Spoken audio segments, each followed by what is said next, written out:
Marry me, Mr. Masterson, today, before you change your mind. Every head in the Silver Spur saloon turned.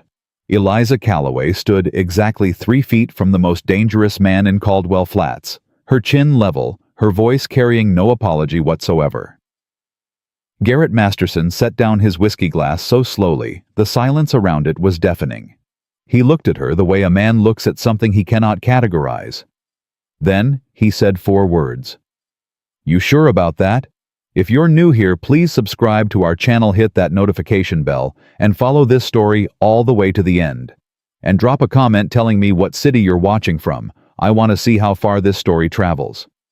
3 weeks before she walked into that saloon, Eliza Callaway had exactly $11, a battered trunk, and a cut above her left eyebrow that was still healing.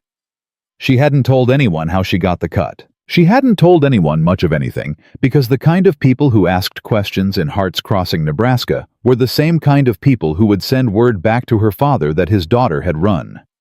And Eliza could not afford for that word to travel faster than she did.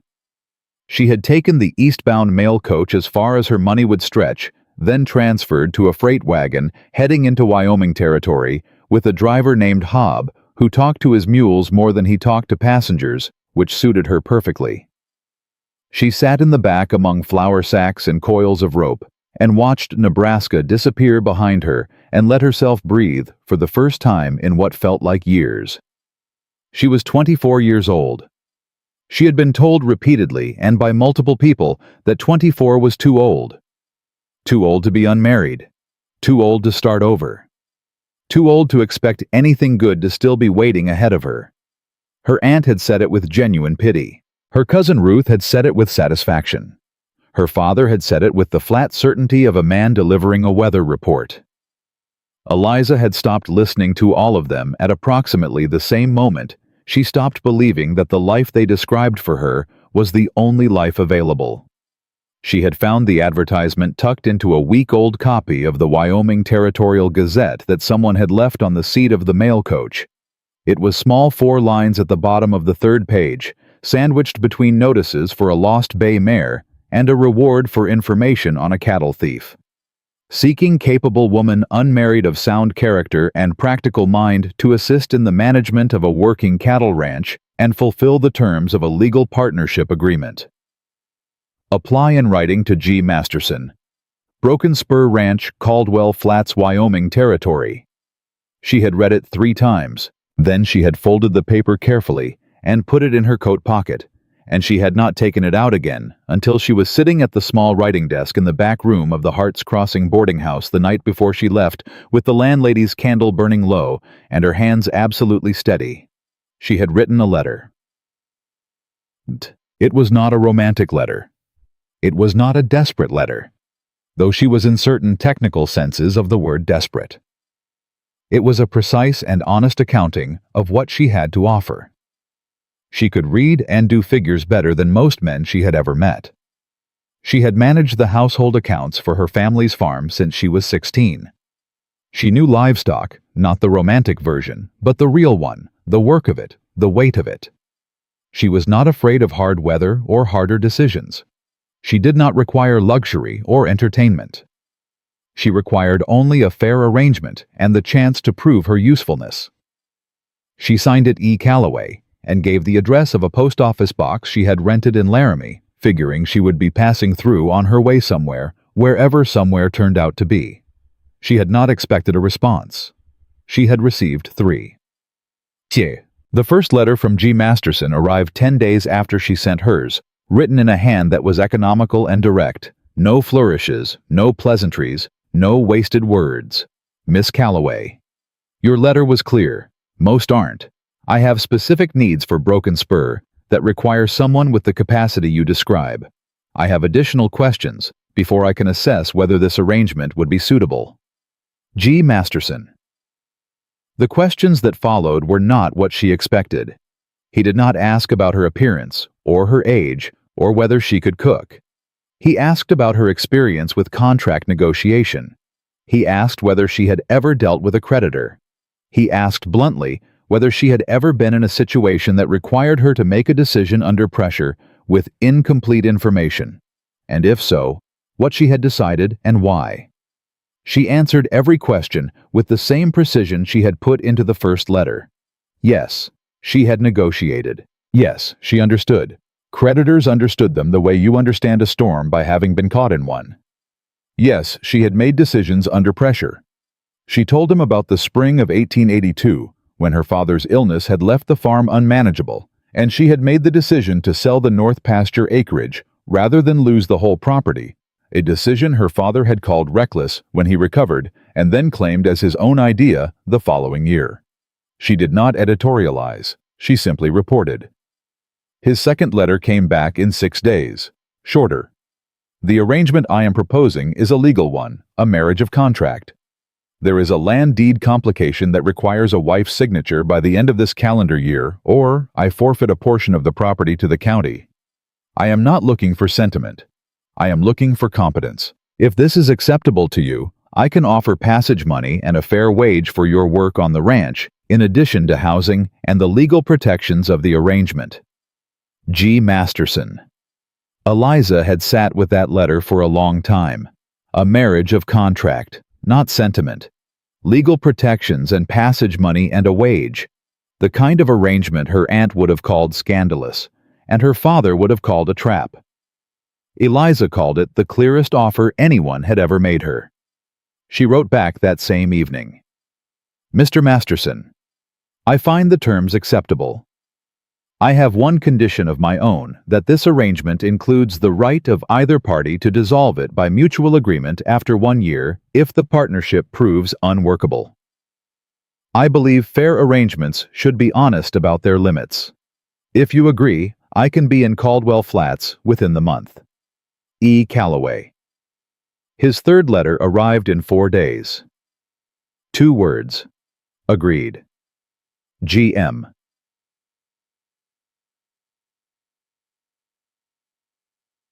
She arrived in Caldwell Flats on a Thursday afternoon in October, and the first thing she noticed was that the town was watching her.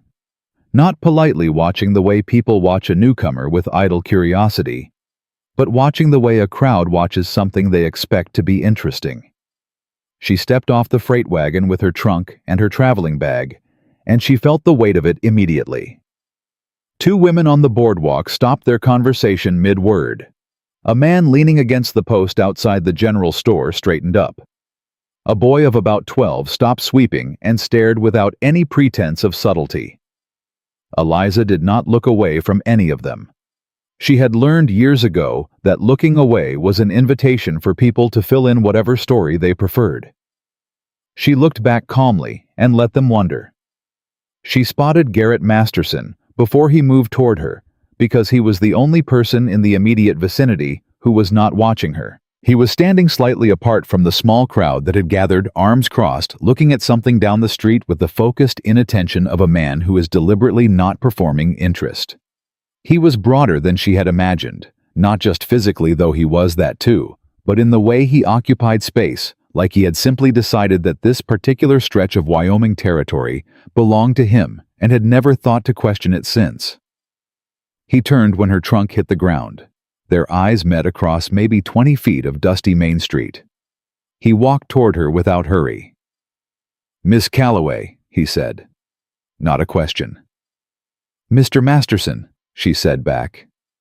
He looked at her for a moment, not the up-and-down assessment she had been braced for, but something more direct, more measuring.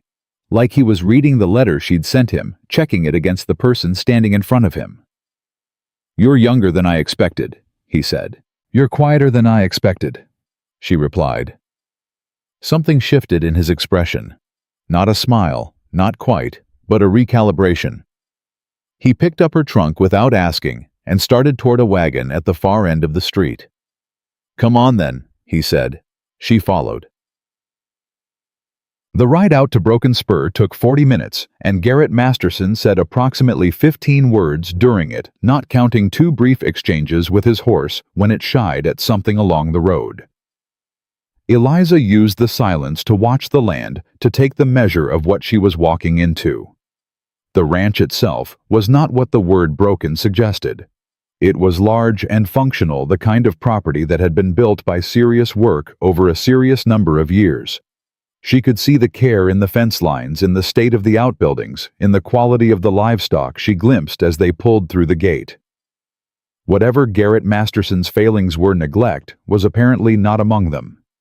A woman named Pearl met them at the main house, older, with the permanently suspicious expression of someone who had been proved right about people too many times. She was the housekeeper Garrett explained briefly and had been at Broken Spur for 11 years. Pearl looked Eliza over with the same frank assessment Garrett had given her, except Pearl's included considerably more skepticism. "You're the one from the letters," Pearl said. It was not a welcoming statement. "I am," Eliza said. "He told me you were practical." "I am that too." Pearl made a sound that indicated she would reserve judgment. Then she showed Eliza to a room at the end of the upstairs hall, told her dinner was at 6, and that she'd best not be late because Pearl didn't rewarm food for anyone, and left her alone. Eliza set her trunk at the foot of the narrow bed and stood very still for a moment. She had made it. Whatever happened next, whatever this arrangement became or failed to become, she had made it out. She was standing on land that no one in her family knew about, in a town where no one knew her name before today, with a man who had offered her something real and asked for something real in return. She had not cried since Nebraska. She did not cry now. She unpacked her trunk instead, hung her 2 good dresses, carefully set her account books on the small writing desk by the window, and went downstairs for dinner at exactly 6 o'clock. So, the meal was the first real test. Pearl served roast beef and potatoes and said nothing. Garrett sat at the head of the table and said very little. Eliza sat to his right and used the silence to pay attention. She noticed the account ledger sitting on the sideboard, the kind of placement that meant it was always nearby, always being consulted, never quite put away. She noticed the careful but slightly worn state of the furniture, the quality of the original craftsmanship against the signs of deferred replacement.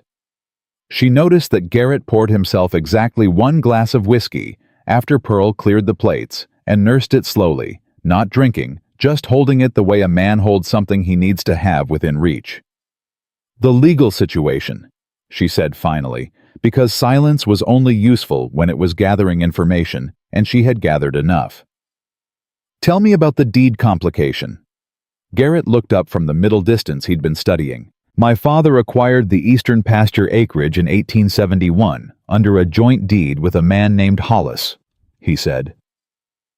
"Hollis died in 1879 without heirs. The county has been trying to reclaim that land for 3 years on a technicality. The deed requires an heir or a spouse signature to transfer cleanly to sole ownership. My lawyer says if I have a wife by December 1st, the transfer is straightforward. If I don't, the county takes 40% of the eastern acreage, and I don't have enough range to run the herd at capacity." "How much is the eastern acreage worth?" he told her. She worked the number in her head. "And without it, the ranch still operates." "At a loss for 2 to 3 years while I restructure, maybe longer." "Has anyone else come forward to contest the Hollis claim?" He was quiet for a moment. "A man named Crenshaw has been sniffing around. He's not a local. He came in about 8 months ago with a surveyor and a lot of questions about property lines." "What kind of man is Crenshaw?" "The kind who buys debt," Garrett said flatly, "and then buys land." Eliza filed that away. "All right," she said. "Show me the full ledger tomorrow, and the deed documents." He looked at her again with that same recalibrating expression she'd seen on the street. "You don't waste time." "The problem won't wait," she said, "so neither do I." Young. The next morning, she had the ledger open on the kitchen table before Pearl started the coffee. It was not good reading. Broken Spur was not drowning. Garrett had been too careful for that, but it was in the kind of slow accumulating difficulty that feels manageable from the inside until it suddenly isn't. 3 consecutive dry summers had reduced the herd count. A feed supply contract had been renegotiated at worse terms 2 years running. There was a note with the Caldwell Flats bank that had been rolled over twice the interest, compounding quietly in the background like something growing in the dark. And now, Crenshaw. Eliza spent 3 hours with the ledger, making her own notes in the margins of the small notebook she kept in her apron pocket. When Garrett came in from the morning work, she had 4 questions ready. He leaned against the doorframe rather than sitting down, which she was beginning to understand was his version of defensive posture, not hostile, just unwilling to commit to a conversation he hadn't chosen yet. "Who negotiated the current banknote terms?" she asked. "I did." "Did you have a lawyer present?" "I am not in the habit of paying for a lawyer every time I have a business conversation." "You should be," she said without looking up from the ledger. "When the man across the table from you is the brother-in-law of the county commissioner." A beat of silence. "How do you know that?" "Pearl told me this morning. She doesn't mean to be helpful. It comes out anyway." She finally looked up at him. "The note terms are bad, Mr. Masterson. Not catastrophically, but bad enough that whoever set them understood exactly what they were doing. The rate is 1.5 above what I've seen on comparable ranch notes in the territorial press. That difference compounded over 3 years is not an accident." He was very still in the doorway. "What are you saying?" "I'm saying someone has been positioning to take a piece of Broken Spur for longer than 8 months, she said. "Crenshaw may be new in town, but the groundwork for his arrival was laid earlier. The banknote, the county deed issue, these things don't happen in isolation." Garrett came away from the doorframe then. He pulled out the chair across from her and sat down. His expression was controlled, but something behind it had shifted into something harder and more focused. "Say the rest of it," he said quietly. "I need to see the original Hollis deed documents," Eliza said. "And I need the name of your lawyer." "Harmon. Thomas Harmon." "How long has he represented the ranch?" 6 years. "Who introduced him to you?" The silence this time was different. She watched Garrett Masterson work through the question the way a man works through something he has been deliberately not looking at. "Harmon came recommended," he said slowly. "By the bank." Eliza set her pen down. She said nothing. She let the weight of what he'd just said sit in the air between them and do its own work. He looked at her for a long moment. "You figured this out in one morning." "I had a good ledger and a talkative housekeeper," she said. "Pearl hasn't talked to anyone in 6 years." "She talked to me for 40 minutes over coffee," Eliza said. "People talk when they feel like the other person is actually listening." She folded her hands on the ledger. "Mr. Masterson Garrett, someone has been quietly constructing a trap around this ranch. I don't know yet how far it goes or who's at the center of it, but I know what I'm looking at in these numbers, and I know that the wedding needs to happen soon, not just for the deed, but because legally, once we're married, certain protections attach to jointly held property that make it considerably harder to extract through debt collection. You want to move up the wedding. I want to move up the wedding." He said nothing for a moment. Then he picked up his hat from the table beside him and turned it in his hands once. "The preacher comes to Caldwell Flats on Sundays," he said. "That's 4 days. 4 days is enough. You're very certain about things," he said. It wasn't an accusation. It sounded more like someone noting an unfamiliar weather pattern trying to decide whether to trust the forecast. "I'm certain about numbers," she said.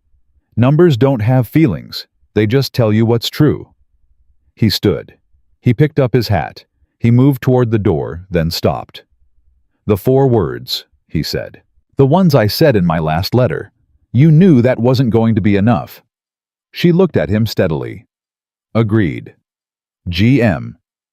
"I knew it was a beginning," she said. "I was prepared to work with that." He went out without responding. But she noticed, and she noticed everything that he had not told her. The following 3 days moved faster than anything she had experienced in years. She wrote 2 letters that afternoon, one to the Territorial Land Office, requesting a copy of the original Hollis deed filing, and one to a lawyer in Cheyenne, whose name she had found in the Territorial Gazette, a man named Aldridge, who specialized in property disputes, and who critically had no connection to Caldwell Flats that she could find. She sent them with a ranch hand named Denny, who asked no questions, accepted the extra $1 she offered for fast delivery, and rode out without ceremony. Pearl watched her write both letters from the doorway of the kitchen with an expression that had migrated from suspicion toward something more neutral. "You're not what I expected," Pearl said. "What did you expect? Someone who needed things explained to her." Eliza sealed the second envelope. "I find I learn faster when no one explains," she said. "People explain things in the way they want them understood. The thing itself is usually clearer." Pearl said nothing to that, but she poured Eliza a second cup of coffee without being asked, which Eliza quietly cataloged as progress. Guys. On the second day, Garrett took her out to the eastern pasture to show her what was actually at stake, and for the first time since she arrived, she felt the weight of the land rather than just the weight of the numbers. She did not tell him that. She walked the fence line with him in the cold October air and listened to him talk about the herd rotation schedule and the water access points and the grazing patterns his father had developed. And she asked questions that were practical and specific, and she watched how he talked about the land when he thought she was only focused on the mechanics of it. He loved this land. Not in a romantic way, not the way people talked about love in the novels she had borrowed from the Hearts Crossing lending library. He loved it in the way a carpenter loves a well-made joint, or a navigator loves a clear star reading. He loved it because it was something he understood completely and had given everything to, that she thought was worth understanding. "What happens," she said as they turned back toward the fence gate, "if you lose the eastern acreage?" "I survive," he said immediately. "I've run the numbers. I take the loss, restructure, probably sell the Hendricks water rights to cover the banknote, and come back in 3 years. But," he was quiet for a step or two, "my father bought that land for 40 cents an acre in a drought year because no one else believed it was worth buying. He turned it into the best grazing land in the county in 8 years. If the county takes it on a legal technicality engineered by a man like Crenshaw—" He stopped. "Say it," she said. "That would not be something I could accept," he said quietly. She heard everything in the word "except" that he left out of the sentence around it. "Then we make sure it doesn't happen," she said. He looked at her sideways as they walked. "You've been here 3 days. "The problem didn't wait for me to get comfortable," she said. "So neither did I." He looked away again, but she caught it just at the edge of his expression before he controlled it back into stillness. He had almost smiled. Sunday came. They stood in the front room of the Broken Spur main house with the traveling preacher, whose name was Reverend Cole, and who smelled faintly of horses and cedar and pearl as the witness, and they said what needed to be said. Garrett's voice was even and clear. Eliza's was steady. When it was done, Reverend Cole offered his congratulations with the practiced warmth of a man who performed these proceedings frequently under a wide variety of circumstances and had learned not to ask questions. Pearl signed the witness line on the marriage document with a pen she held like it had personally offended her. Garrett Masterson signed his name. Eliza signed hers. Eliza Masterson, for the first time in her clear accountant's hand. She felt the weight of it settle over her. Not oppressive, nothing like the weight she had been carrying since Nebraska, since before Nebraska, since the years of being told she was too old and too much, and not enough all at the same time. This weight was different. This was the weight of something real. Garrett handed the signed document to Reverend Cole without ceremony, and the Reverend tucked it into his coat pocket, and that was that. Pearl went to the kitchen. The Reverend went to his horse, and Eliza and Garrett were left standing in the front room of Broken Spur Ranch, legally married on a Sunday morning in October, 2 people who had exchanged exactly 3 letters and 11 days of careful observation. He turned to look at her. She looked back. "Well," he said. It was not quite a question, and not quite a statement. "Well," she agreed. "I'll be in the barn," he said. "The north fence needs work." "I'll have the Aldridge letter ready to send by noon," she said. "The one about Crenshaw.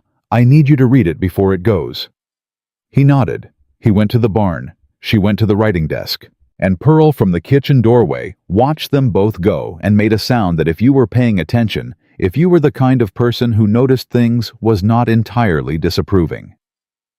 Outside somewhere across the eastern pasture that Garrett Masterson had married her to protect, the autumn wind moved through the grass in long, slow waves. Eliza picked up her pen. She had work to do. The letter to Aldridge went out Monday morning, and by Monday afternoon, Caldwell Flats already knew that Garrett Masterson had gotten himself a wife. Eliza knew because Pearl told her, and Pearl told her because the feed store owner's wife had come to the back door under the pretense of returning a borrowed pan and had spent 11 minutes in the kitchen asking questions that circled the subject without ever landing on it directly. Pearl had answered exactly none of them, which Eliza suspected was Pearl's highest form of loyalty. "She'll have it all over town by supper," Pearl said, setting the pan on the shelf with the particular force of someone who finds people exhausting. "Let her," Eliza said. She was already back at the account books. "The sooner Crenshaw knows I'm here, the sooner I find out what he does next." Pearl stopped moving. "You want him to know?" "I want to see how he reacts to an obstacle he didn't plan for," Eliza said. "A man who builds a trap tells you everything about himself the moment he realizes the trap has someone in it who can read the mechanism." Pearl looked at her for a long moment. "You're going to cause trouble," she said finally. "No," Eliza said, turning a page. "I'm going to find the trouble that's already here and make it visible. That's different." Pearl picked up her dishcloth and went back to the sink. She said, which Eliza had already begun to understand was Pearl's way of conceding a point she wasn't ready to concede out loud. Garrett came in from the range at midday, and Eliza met him at the door with 3 pieces of paper, which was apparently not what he had expected, because he stopped and looked at her with the slightly braced expression of a man who is recalibrating his expectations of what coming home means. "The first is the revised breakdown of the banknote," she said. "I found something." He took the papers. He did not sit down. He read, standing up, which she had learned was how he read anything he considered important, like sitting down, would make him less ready to respond to whatever the paper said. "This number," he said, pointing to a figure on the second page. "This isn't right." "It's exactly right," she said. "That's the problem. When the note was rolled over in March, the interest was recalculated on the full outstanding balance, including the previously accrued interest, but the documentation records it as simple interest on the original principal. The difference is $340. He looked up. "Harmon reviewed this rollover." "I know.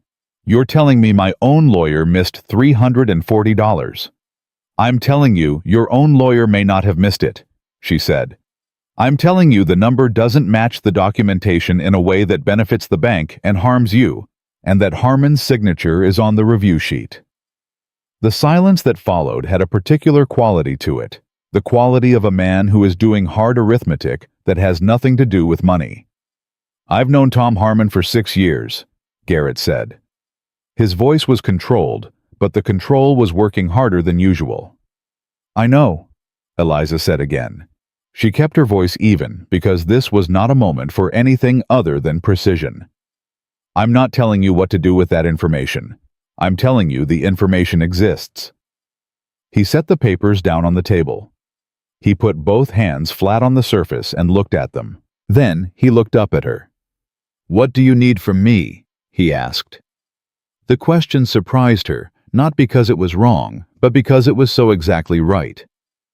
She had expected resistance or a demand that she explain herself further, or the particular kind of male pride that insists on being the one to arrive at a conclusion rather than being handed it. She had not expected immediate practical capitulation to the reality of the situation. "I need you to go to the bank this week," she said. "Not to confront anyone, just a routine visit asked to review your note terms in person. Be cordial. I need to know whether they offer to revise the number or whether they try to explain it away. You want to see if they think you've found it. I want to see if they already know someone has." She paused. And I need you to say nothing to Harmon. Not yet." He held her gaze for a moment. Then he picked up his hat. "I'll go Thursday," he said. Tuesday brought the first snow of the season, thin and early and gone by afternoon, but cold enough to remind everyone in Caldwell Flats what was coming. It also brought a visitor. Eliza was at the writing desk when Pearl appeared in the doorway with the expression of someone delivering news they find personally offensive. "There's a man at the front," Pearl said. "Says his name is Crenshaw. Says he heard about the wedding and came to offer congratulations." Eliza set down her pen. She arranged her papers into a neat stack face down. She straightened her collar. All of this took perhaps 15 seconds. "Show him to the front room," she said. "Tell him Mr. Masterson is on the range and is not expected back for some time. Then, bring coffee." Pearl's eyes narrowed slightly. "You're going to see him alone?" "I'm going to let him think he has an advantage," Eliza said. "That's the fastest way to find out what he wants." Pearl went. Eliza gave it 30 seconds, then walked to the front room. Crenshaw was not what she had assembled in her mind from the account books and Garrett's brief description. She had built a picture of something angular and cold, a man shaped like a legal document. What she found was softer, well-dressed, perhaps 45, with the practiced warmth of someone who had learned that charm was a business tool and had put in the work to master it. He stood when she entered. He smiled. Both things were deliberate. "Mrs. Masterson," he said, "what a pleasure. I hope I haven't called at an inconvenient time." "Not at all," she said. She sat without offering her hand, which in her experience was a good way to establish, without saying anything, who was setting the terms of a conversation. "My husband sends his apologies. The early snow brought some fence concerns." Of course. He sat when she did, which told her he had good instincts for social cues, meaning he would notice the ones she sent deliberately. "I won't impose long. I simply wanted to welcome you to Caldwell Flats personally. It's a small community. We like to know our neighbors." "That's very kind," she said. Pearl appeared with coffee, set it down without looking at either of them, and disappeared. "Have you been in Caldwell Flats long, Mr. Crenshaw?" 8 months or so." He accepted the coffee. "I came up from Denver. Business opportunities in the territory have been considerable." "What kind of business?" "Land and finance primarily." He said it easily, like it was nothing. "I work with parties in the East who are interested in Western investment. It's an exciting time for Wyoming, the railroad, the territorial push for statehood. There's real opportunity here." "For those positioned to take advantage of it," Eliza said pleasantly. Something moved behind his eyes. Just a flicker, quick as a fish changing direction underwater. "Exactly so. And I understand Broken Spur is quite an established operation. Your husband has built something impressive." "He has," she agreed. "We're very proud of it." "We." She placed the word deliberately and watched him register it. "I wonder," he said, setting his coffee down, "whether Mr. Masterson has given much thought to the land management challenges in the eastern sector. I understand there are some complexities with the Hollis deed situation." There it was. Eliza kept her expression exactly where it was. Mild interest. Slight curiosity. Nothing else. "Every ranch has its complexities," she said. "That's why it helps to have someone keeping careful track of the documentation." Another flicker. "Of course. I only mention it because I work with parties who would be interested in acquiring certain acreage at a fair price naturally, if the legal situation made it preferable to a protracted county dispute. It would be a simple resolution for everyone." "That's very thoughtful," Eliza said. "I'll certainly mention it to my husband." She stood. The conversation was over. He knew it, and she watched him understand it, and she watched him absorb the fact that the meeting had not gone the way he had designed it. He rose, still smiling, still controlled, but the warmth had recalibrated into something more calculating. "I hope we'll see you both in town," he said. "The social life is modest but genuine." "I'm sure we'll be great friends," Eliza said. She walked him to the door. She waited until the sound of his horse faded down the road. Then she went back to the writing desk, picked up her pen, opened her notebook, and wrote 3 lines. He knows about the Hollis deed specifics more than a casual observer would. He mentioned the eastern sector by name. He has someone inside the county administration, or has had access to the deed documentation directly. Not just a speculator, an architect. She read what she had written. Then she added a 4th line. He did not expect a wife who reads. Garrett's reaction to her account of the Crenshaw visit was quieter than she expected, and quieter was more frightening. He listened to the whole of it without speaking.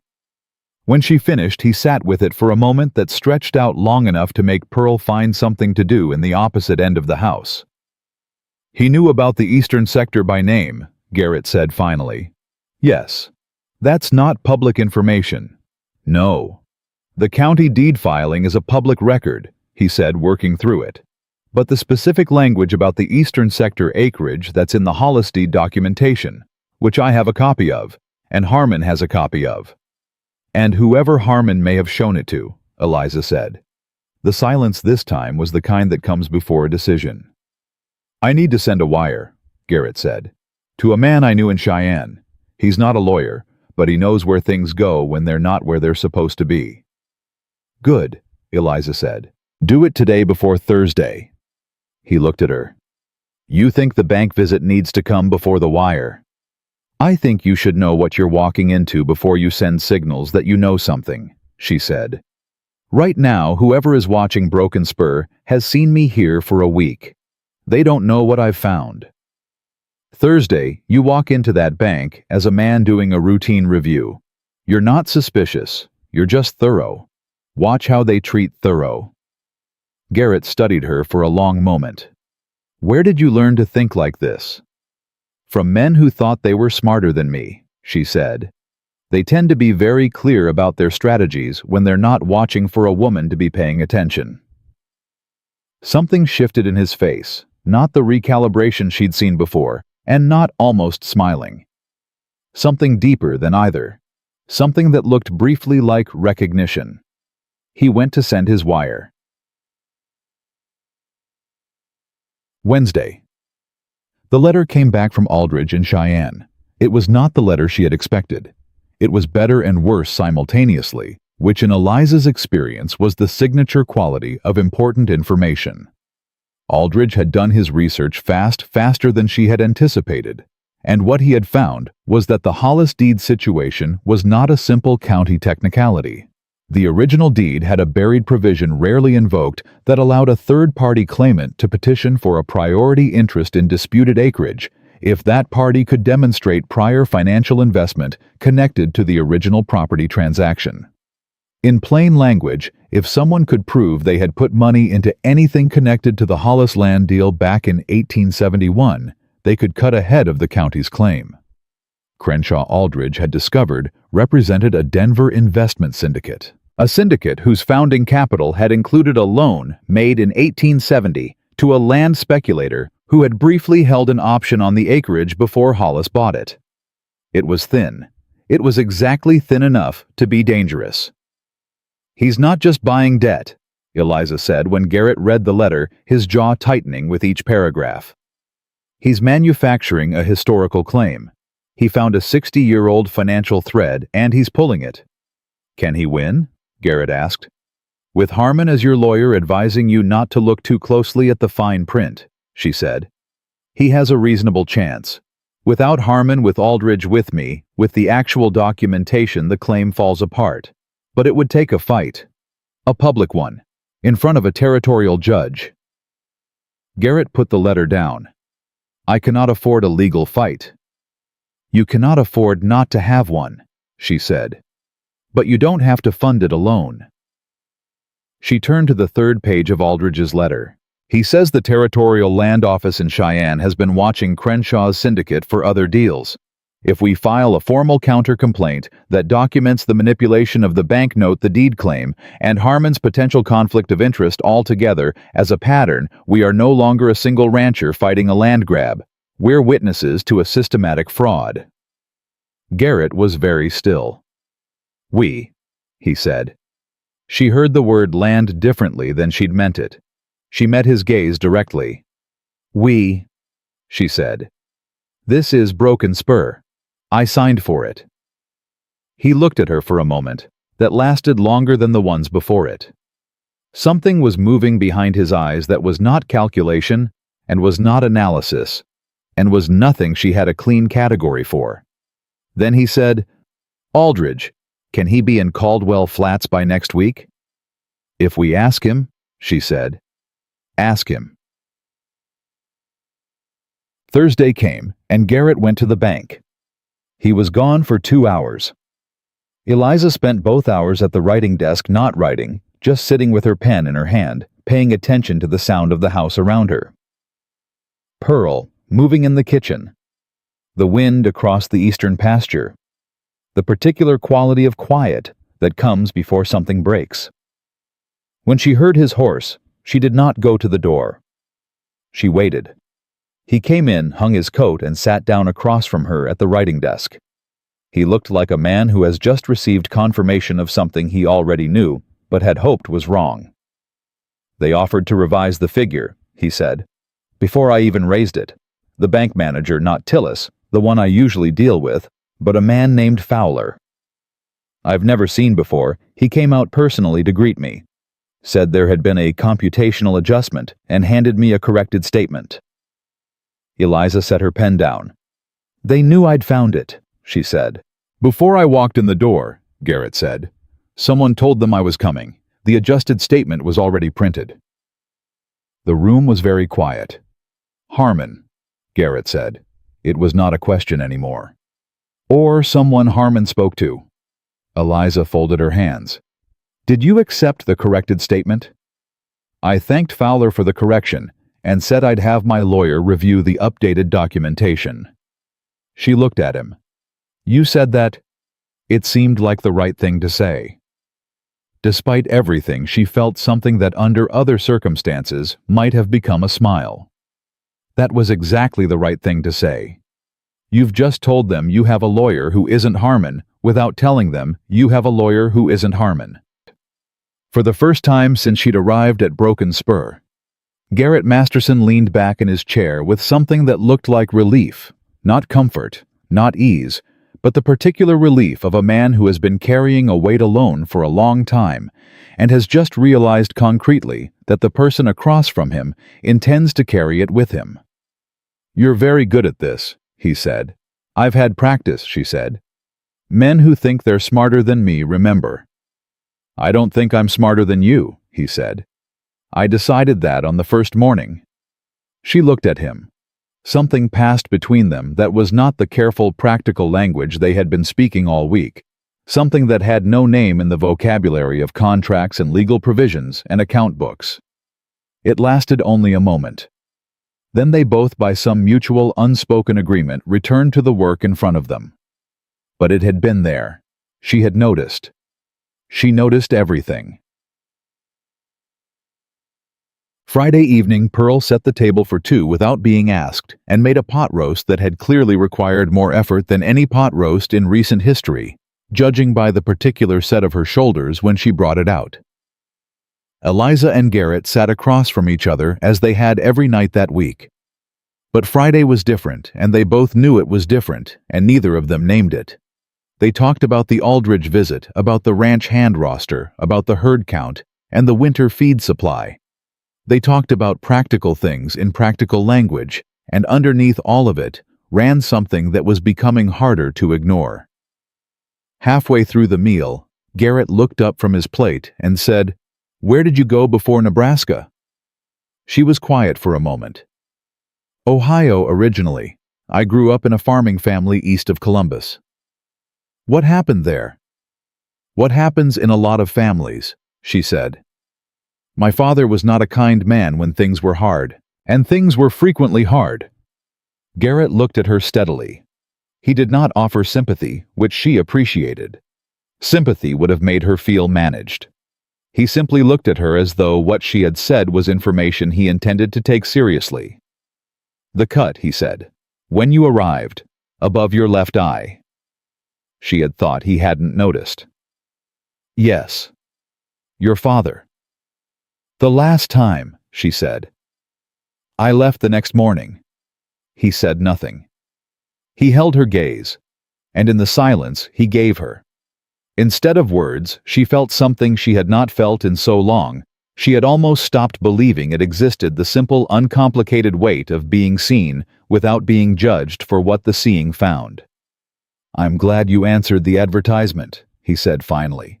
It was such a plain sentence. 4 words and then 6 more. Not poetic, not grand, just true. So am I, she said. Pearl came in to clear the plates and looked at both of them with an expression that for the first time contained no suspicion whatsoever. She didn't say anything. She didn't have to. Saturday. 2 things happened. The first, Denny came back from town with the news that Crenshaw had been seen at the county commissioner's office for the second time that week, in a meeting that the commissioner's secretary later described to the post office clerk as lengthy and somewhat heated. The second, a wire arrived from Garrett's contact in Cheyenne, a man named Burrell, containing 4 sentences. Crenshaw's syndicate under investigation by Territorial Attorney Office since August. 3 similar land acquisitions in Colorado under scrutiny. Hollis deed claim is their 4th attempt at this play. Your new wife's letter to Aldridge started something bigger than your deed problem. Stay put. Help is coming. Garrett read the wire twice. Then he handed it to Eliza. She read it once. Your letter to Aldridge, he said. You didn't just file a counter-complaint. You triggered a territorial investigation. I described the full pattern, she said. I thought it was the accurate picture. He looked at her for a long moment. Then he said something she had not expected. Eliza, he said. Not Miss Callaway or Mrs. Masterson or anything formal. Just her name, the first time he'd used it directly, and the sound of it in his voice was different from how she'd expected. Quieter, more careful. Thank you. She kept her expression calm. Inside, something shifted in a way she had no immediate category for. You hired me to be useful, she said. I didn't hire you, he said. I married you. The distinction hung in the air between them. Outside, the Saturday wind moved hard across the Wyoming plain, cold and uncompromising the way only the territory could be in October. Inside Broken Spur Ranch, in the warm and unglamorous kitchen of a working cattle operation that someone had spent a very long time trying to quietly steal, 2 people who had arrived at this moment, through entirely practical means, sat with the growing and inconvenient awareness that something was happening between them that had very little to do with practical means at all. Eliza picked up the wire. I'll start the documentation for Aldridge, she said. I'll help, Garrett said. He pulled a chair to her side of the table. They went to work. Aldridge arrived on Monday with a leather satchel, a wool coat dusted from the road, and the kind of eyes that had spent a career reading documents other people hoped nobody would read carefully. He was younger than Eliza had pictured, mid-30s, sharp, without being aggressive, the sort of man who could be underestimated in a room, and had probably learned to use that. He shook Garrett's hand at the door, looked at Eliza and said, You're the one who wrote the letter. I am, she said. That letter is going to matter considerably more than you know, he said. Then he came inside and got to work. They spent the better part of Monday at the kitchen table, Eliza, Garrett, and Aldridge, with every document she had assembled spread between them. The banknote, the rolled-over terms, the discrepancy in the interest calculation, the Hollis deed, the Burrell wire from Cheyenne, her own notes from the Crenshaw visit written out clean the night before, so they were readable by someone who wasn't inside her head. Aldridge read everything without comment for 40 minutes.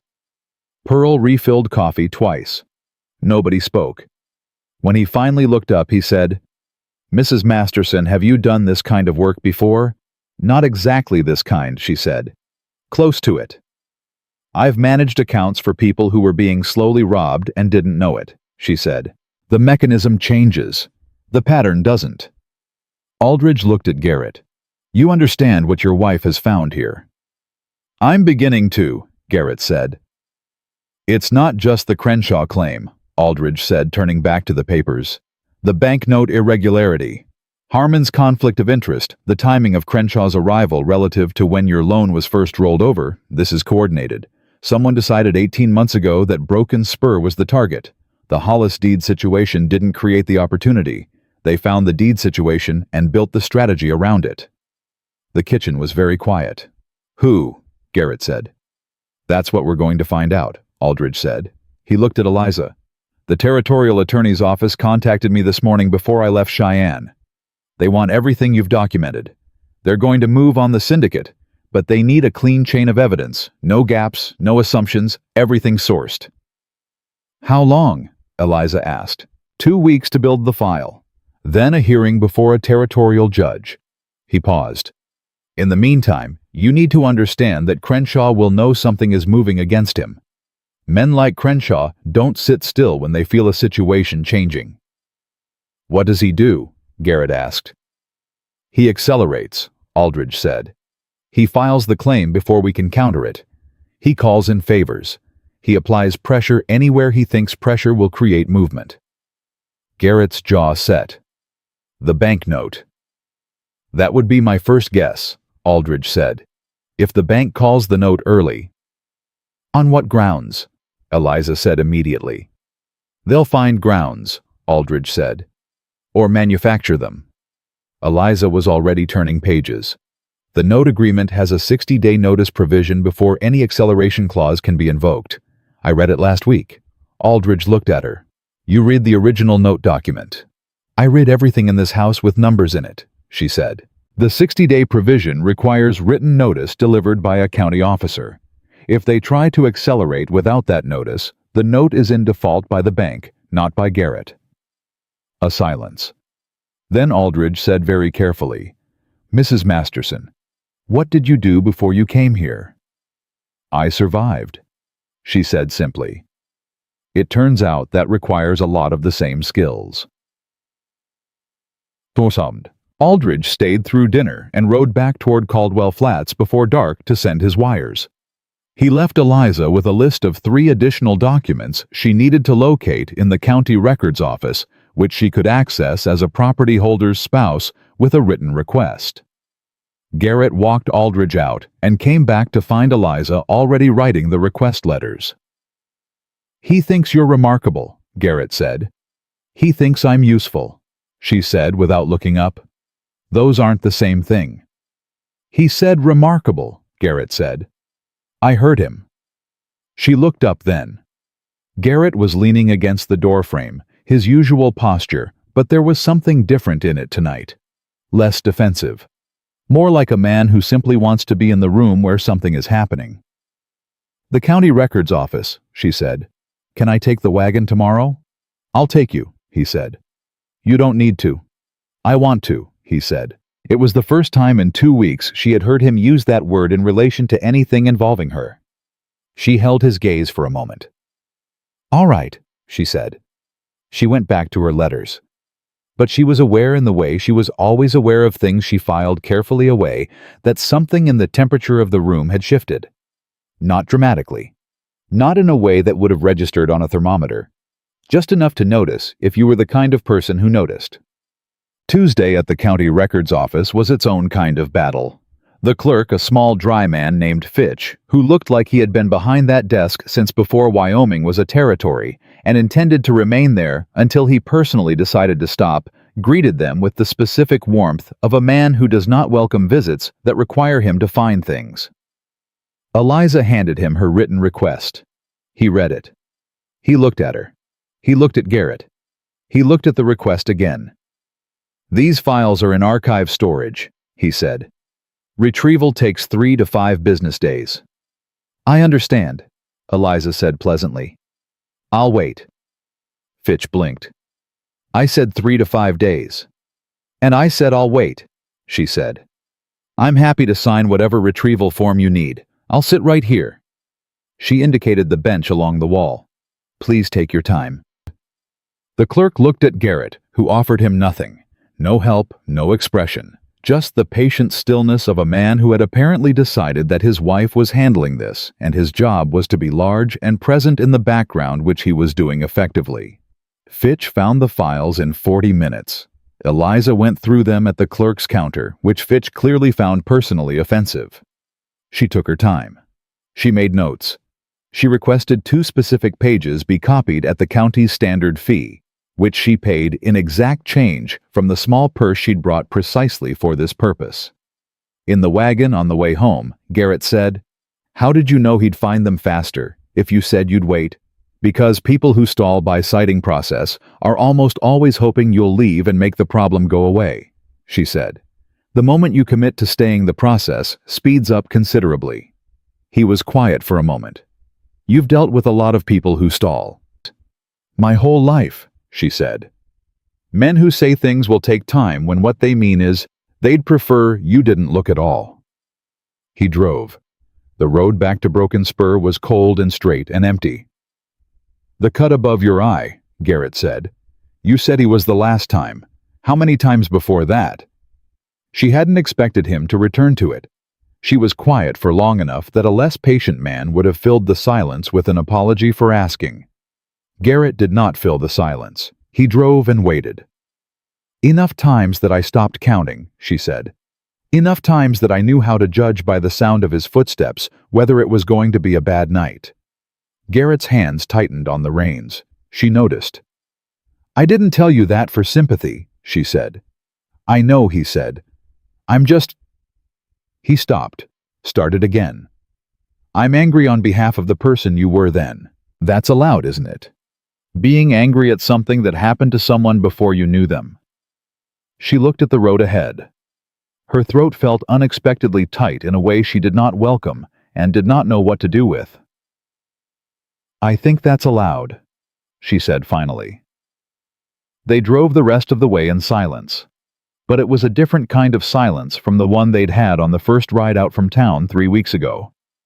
That silence had been 2 strangers being careful with each other. This one was 2 people who had decided without ever saying so directly that careful was no longer the primary requirement. The copied pages from the county records contained what Eliza had suspected since reading Aldridge's letter. The Hollis deed had been filed with a secondary annotation, a single paragraph added in 1873, 2 years after the original filing that referenced the syndicate loan from 1870. The annotation was in a different hand from the original document. It had been added after the fact. Someone had altered the county record. She stared at that paragraph for a long time. Then she walked to the front room where Garrett was going over the herd numbers and set the copied page in front of him. "Read the paragraph marked in the margin," she said. He read it. He read it again. He looked up. "That wasn't in the original," he said. "No," she said. "How do you know?" "The ink is different," she said.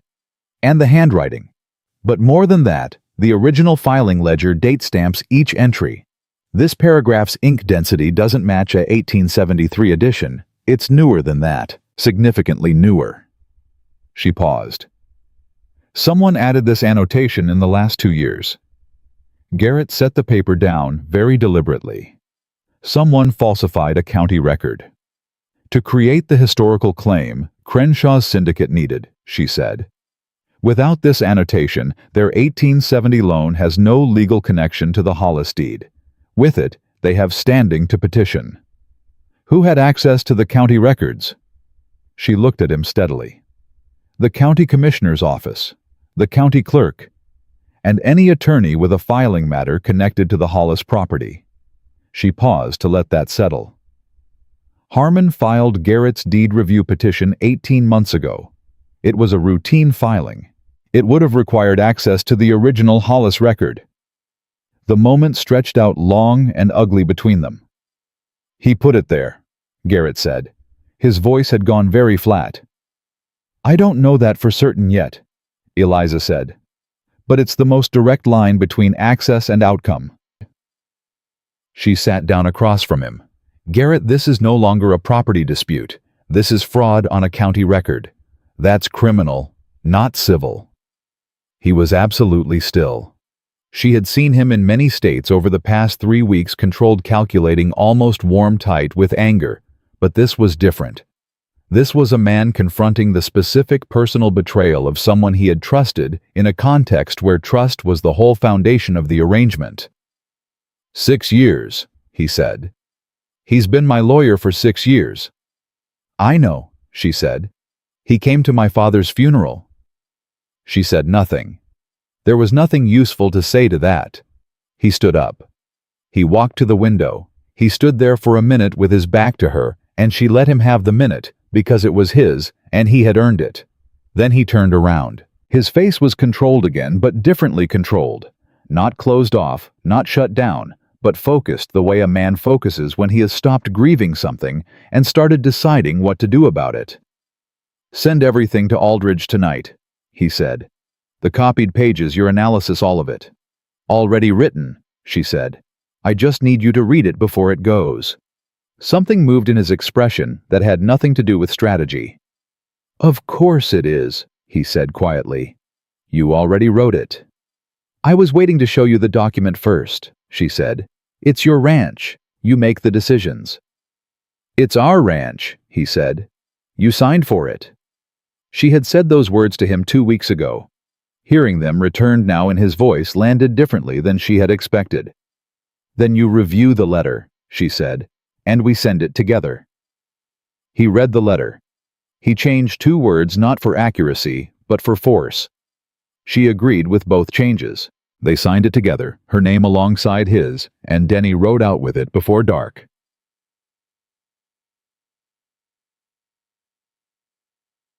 Wednesday morning arrived with the kind of bad news that doesn't knock before it enters.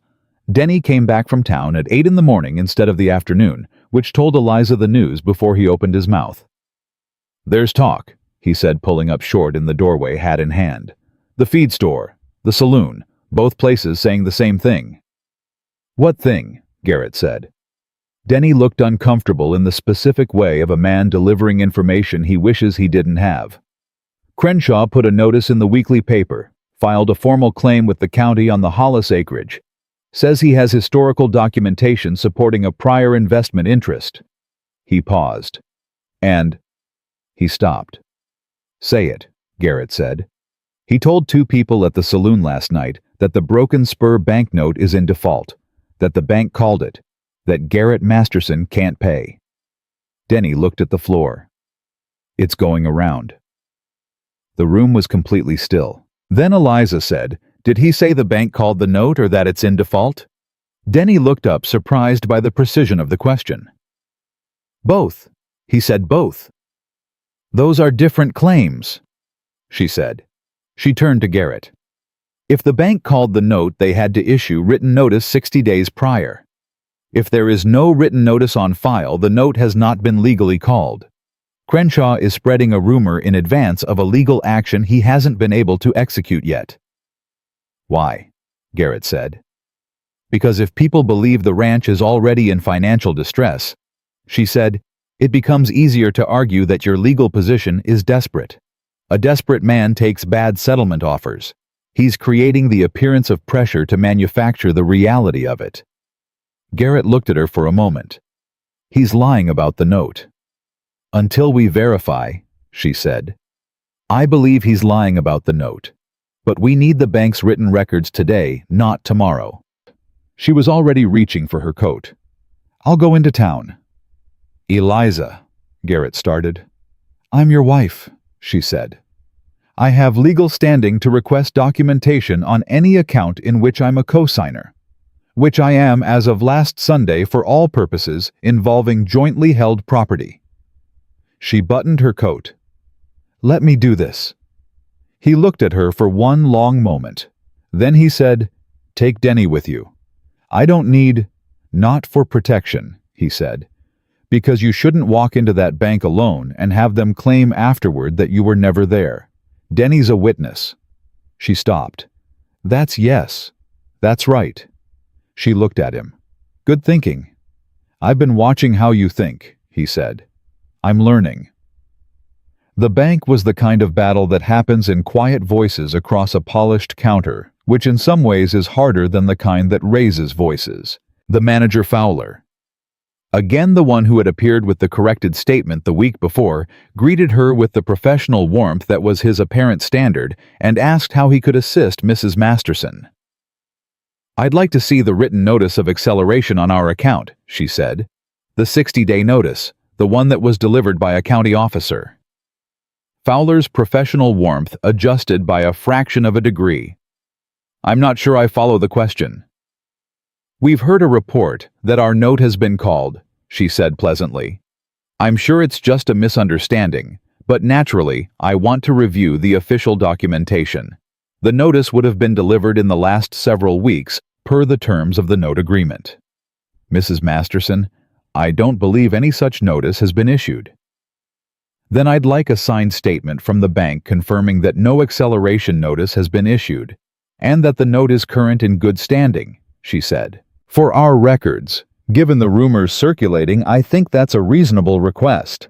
Fowler looked at her. He looked at Denny, who was standing 2 steps behind her, being very large and very patient. He looked at Eliza again. "I'll need to speak with—" "I'll wait," she said.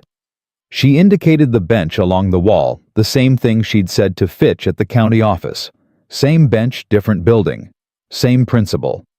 It took 22 minutes. Then Fowler returned with a signed statement on bank letterhead, confirming that the Masterson Ranch note was current in good standing and that no acceleration notice had been issued. She read the entire statement in front of him. Then she folded it, put it in her bag, and said, "Thank you for your time." She was out the door before Fowler had a chance to rearrange his expression into something less like a man who has just been outmaneuvered by a woman who arrived in town 3 weeks ago. Denny, walking behind her, said nothing until they were at the wagon. Then he said, "Ma'am, I've worked for Mr. Masterson for 4 years." "I know," she said, climbing up. "I've never seen anybody do what you just did in there," he said. "I just asked for a piece of paper," she said. "Yes, ma'am," he said. "That's what I mean." She was back at Broken Spur by noon with the bank statement, and she set it on the table in front of Garrett without preamble. He read it. He looked up. "He lied," Garrett said. "Publicly and specifically," she said. "We now have a signed bank statement contradicting his claim. That statement goes to Aldridge today. Combined with the falsified county record, Crenshaw has just made himself significantly more legally vulnerable than he was yesterday." "He doesn't know we have the county record copy," Garrett said. "No," she said. "He thinks he's accelerating. He doesn't know he's already in the trap." Garrett sat back. He looked at her the way he'd looked at her a handful of times. Now that deep considering look that she had learned was not assessment anymore. Not the original measuring, the letter against the person calculation from their first meeting. It was something else. Something she was running out of neutral language to describe. "Eliza," he said. "The letter to Aldridge," she said, because she needed to stay on solid ground, and the way he said her name was making solid ground difficult to locate. "We should—" "In a minute," he said. "I want to say something first." She waited. "When I put that advertisement in the paper," he said, "I was not looking for a partner. I want you to understand that. I was looking for a solution to a legal problem. I was looking for someone competent and practical who would fulfill the terms of an arrangement and ask no more of me than I asked of them." He paused. "I am telling you this because I want to be honest with you, the same way you have been honest with me from the first letter." "I understand," she said carefully. "I don't think you do," he said. "Because what I'm trying to say is that I was wrong about what I was looking for. Not wrong that I needed someone competent, but wrong that competent was going to be enough." He stopped, looked at her directly in the way he did when he was about to say something he had decided to commit to. "I was wrong, and I think you deserve to know that I know I was wrong." The kitchen was very quiet.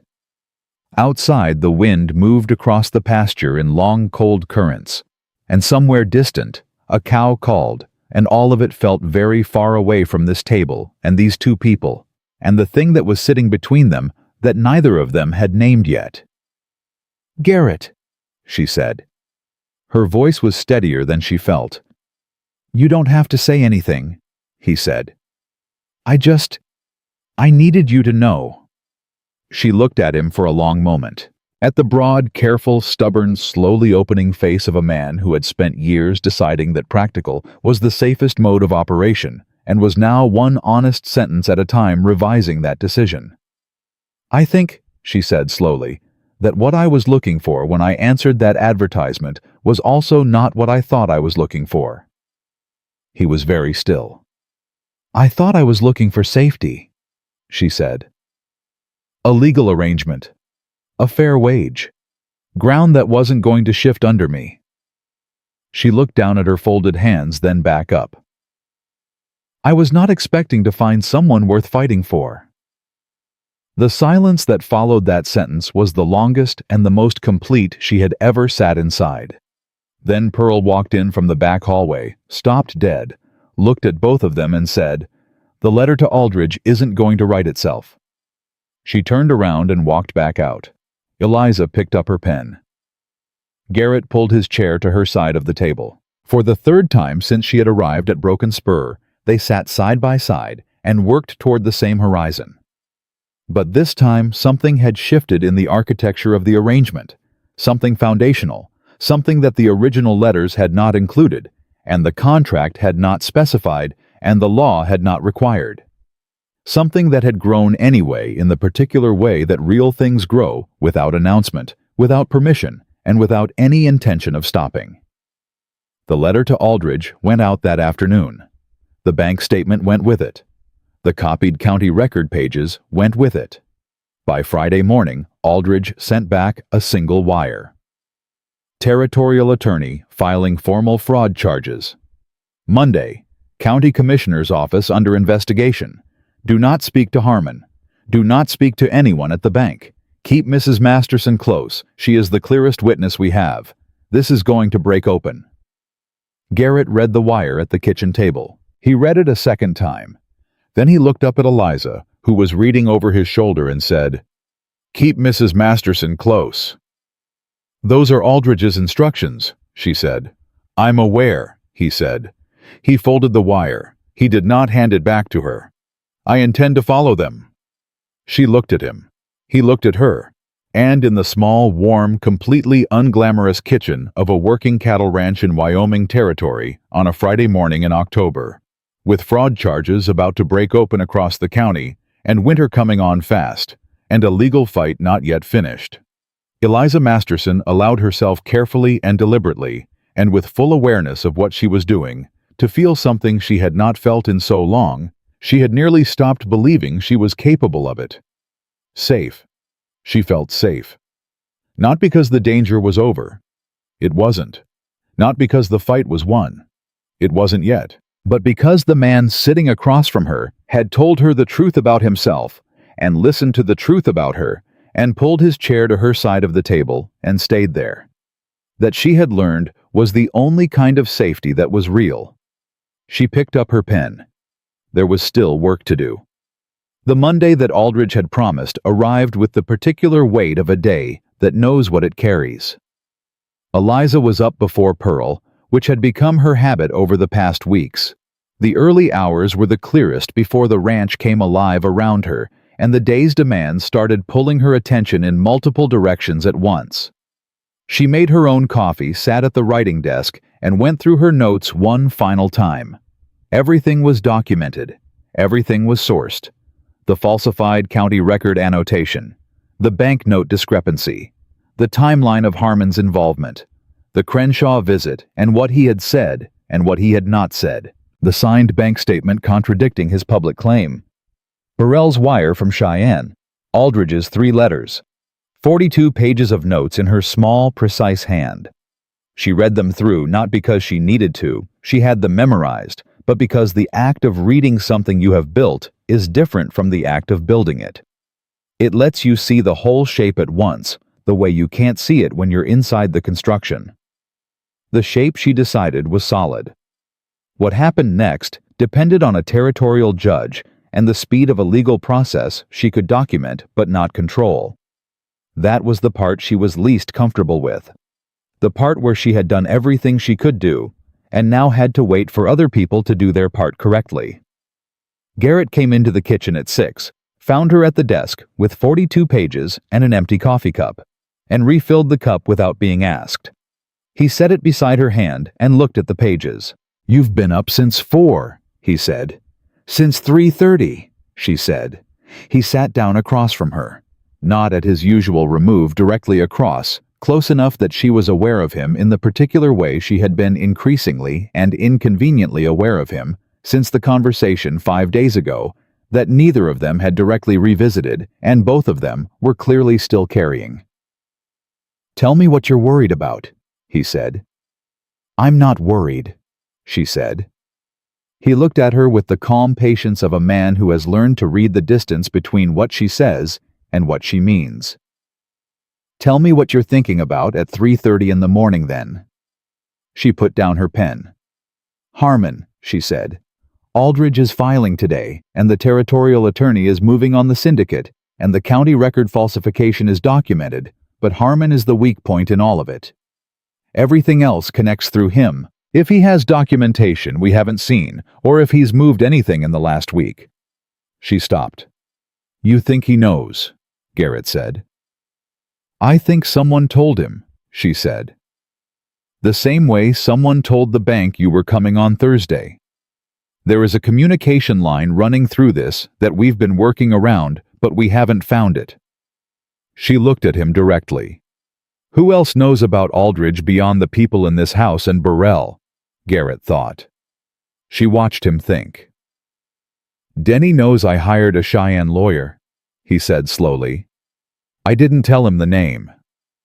"Who did Denny talk to?" "Denny doesn't." He stopped, started again. "Denny has a girl in town. The Tillis daughter." The Tillis name landed in the room with a quiet but unmistakable weight. Tillis was the original bank manager, the one Eliza had noted in the ledger, the one who had not appeared when Garrett went to the bank, replaced instead by Fowler. "Where is Tillis?" she asked. Garrett was very still. "He transferred to the Laramie branch 2 months ago. I was told it was a promotion." They looked at each other. "Or he was moved before this came to a head," she said, "so his name wouldn't be directly attached to the Caldwell Flats branch when the note irregularity surfaced. And his daughter is passing information from Denny to her father," Eliza said.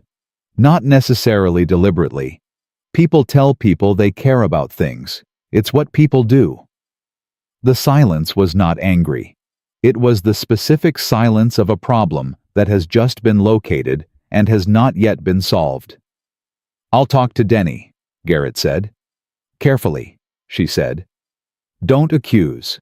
We don't know that Denny has done anything wrong. We know information has moved in a direction it shouldn't. We need that to stop without losing the loyalty of a man who has worked for you for 4 years. Garrett looked at her. "How would you handle it?" "Tell him the truth," she said. "That you're in a legal situation that requires strict confidentiality.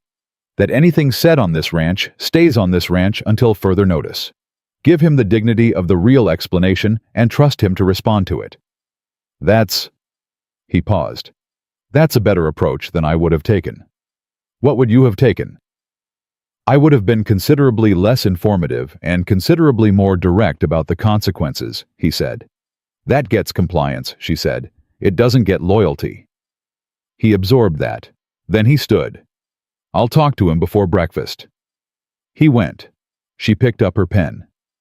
Outside, the Monday that knew what it carried was getting fully underway. Denny, it turned out, was exactly what Garrett had described, a 4-year hand who had never done anything dishonest in his life, and who turned pale, and then red, and then pale again, when Garrett laid out the situation plainly. "I didn't tell her anything specific," Denny said. He was standing in the barn hat, completely destroyed in his hands. She asked how things were going at the ranch, and I said you'd brought in a lawyer from Cheyenne. I didn't think I didn't know." "I know you didn't," Garrett said. "That's why I'm telling you, not firing you." Denny looked up. He looked like a man who expected to be fired, and was not sure what to do with not being fired. "What do you need from me?" "Nothing leaves this ranch," Garrett said. "Nothing you hear, nothing you see, nothing that arrives or departs. You understand?" "Yes, sir." "Good." Garrett turned to go. "Mr. Masterson." Denny's voice stopped him. "I've got a message here. Came in this morning before you were up. I was going to bring it to the house." He pulled a folded note from his coat pocket. "A boy brought it from town. Said a man gave him $1 to deliver it fast." Garrett took the note. He read it. He walked back to the house without a word to Denny, and the speed of his walk told Eliza before he opened the door that whatever the note said was not good. He set it in front of her. It was short. No signature. "The judge hearing territorial fraud matters has been reassigned. New judge appointed this morning. Name is Aldous Crane. Look up Crane. Then tell your wife to be careful." Eliza read it twice. "Who sent this?" "I don't know," Garrett said. "Someone who knows about Aldridge," she said. "Someone who wants us to know about Crane but doesn't want their name attached to the warning." She was already standing, already reaching for her coat. "I need to get a wire to Aldridge before the filing goes forward." "The filing is at 9, Garrett said. It's 7:40. "Then we don't have time to discuss it," she said. "The wire to Aldridge went from the Caldwell Flats telegraph office at 8:12. Eliza wrote it herself, standing at the counter in the compressed language of someone working against a clock. "Do not file until you investigate Aldous Crane. New judge. Unknown connection. Received warning. Source unknown. Delay if possible. E. Masterson." The telegraph operator, a young man who had the decency to be fast, sent it without comment. Eliza stood in the office and waited. Garrett stood beside her, close enough that she could feel the steadiness of him which she was grateful for and did not say so. The reply came 41 minutes later. Filing delayed. Crane is Crenshaw Syndicate's Denver Attorneys College roommate, appointed by Governor 2 weeks ago. Not a coincidence. We have a problem. Calling in territorial marshal. Do not go to court. Stay at the ranch. Aldridge. Eliza read the wire. Then she read it again. "The syndicate got their own judge appointed," Garrett said. He read it over her shoulder. His voice was very flat. "Before we could file," she said. "They knew Aldridge was coming. They moved faster than we did on that piece." She folded the wire. Her mind was moving quickly through the new structure of the problem. The territorial marshal, that's federal jurisdiction. Crane can't touch a federal proceeding. How long does that take? Longer than a territorial court hearing, she said. Possibly weeks. And in the meantime, she said, Crenshaw's claim is still on file with the county. Crane can expedite a hearing on the Hollis acreage before the federal process gets moving. She looked at Garrett.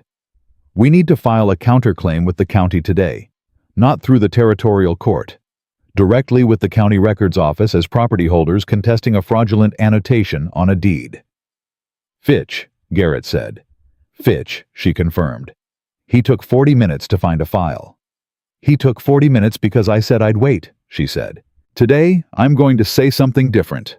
Fitch. When Eliza walked into the county records office 20 minutes later and told him she was filing a formal contestation of a deed annotation on the grounds of document fraud, turned a color that suggested he had been expecting this visit and had been hoping it would not arrive today specifically. A formal contestation requires, he started.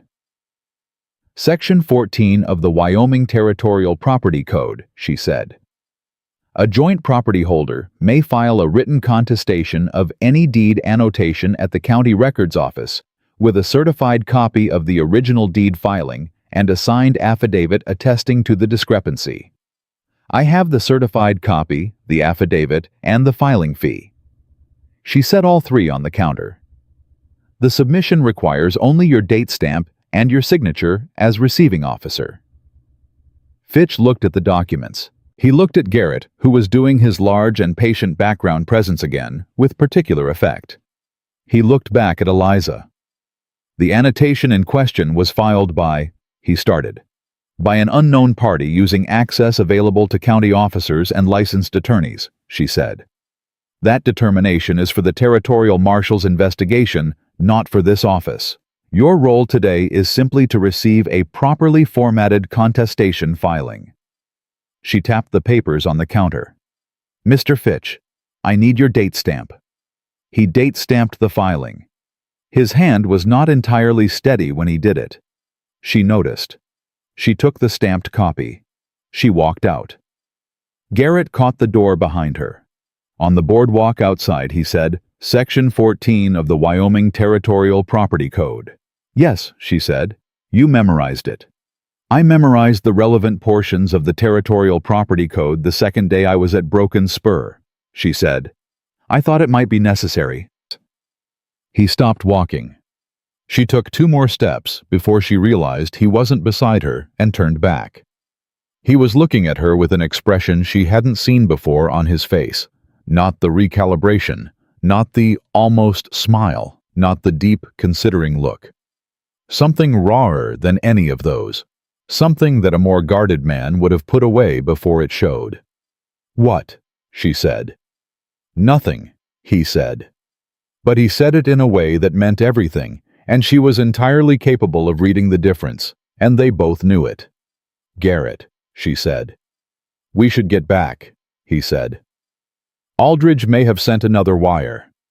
She looked at him for a moment. Then she turned, and they walked back to the wagon side by side.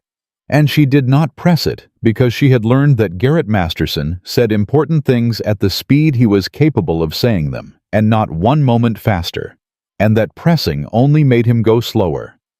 She could be patient.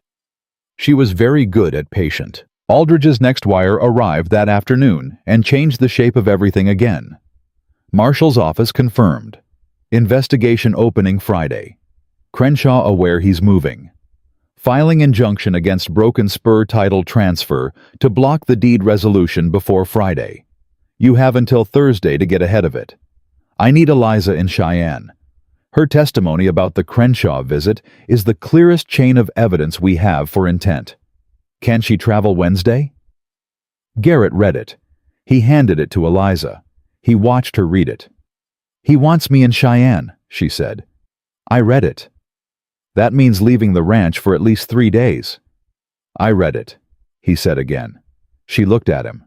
You don't want me to go. It's not about what I want, he said. It's about whether it's safe. Crenshaw knows you're the axis this whole thing is turning on. He's filing an injunction because you filed the contestation today. He'll know within the hour that you were in Cheyenne. I'll be with Aldridge, she said, and the marshal's office. You'll be 80 miles from this ranch, he said. The statement sat there plainly. Not a demand, not a prohibition. Just a man saying the thing he was actually thinking, which she had asked him for from the beginning, and was discovering was a harder thing to receive than she'd anticipated when she'd asked for it. You're worried about me, she said. He met her gaze directly. Yes. Garrett. I understand it's necessary, he said. I'm not telling you not to go. I'm telling you that I will worry about you every hour that you're not on this ranch, and I needed to say that before we talk about logistics, because I am still learning how to say things like that out loud, and I needed to do it while I still had the momentum. She was quiet for a moment. She looked at this man, this careful, stubborn, slowly opening man, and felt something move in her chest that was not gratitude, and was not relief, and was not the practical warmth of a fair arrangement. I will wire you every evening, she said. From Aldridge's office. Every evening, without exception. All right, he said. And I will be back by Saturday. All right, he said again. Then, after a pause, I'll have Pearl make something decent for Saturday dinner. The corner of her mouth moved. Something decent. High praise from Pearl. Don't tell her I said that, he said. She'll make something deliberately average out of spite. Eliza looked at him. At the dry, unexpected, completely real humor in his voice, the part of him she had been discovering in installments, the part that lived underneath all that controlled Wyoming stillness. I won't tell her, she said. Wednesday morning, Garrett drove her to the stage himself. Pearl had packed her a travel bag with more food in it than any reasonable person needed for an 80-mile journey, which Eliza chose to interpret as Pearl's way of expressing feelings Pearl would not under any circumstances express in words. At the stage depot, they stood in the cold morning air with 5 minutes before departure, and Garrett said nothing for 4 of them. Eliza let him have the 4 minutes. With 1 minute left, he said, "When I wrote that advertisement, I wrote it 6 times before I got it right.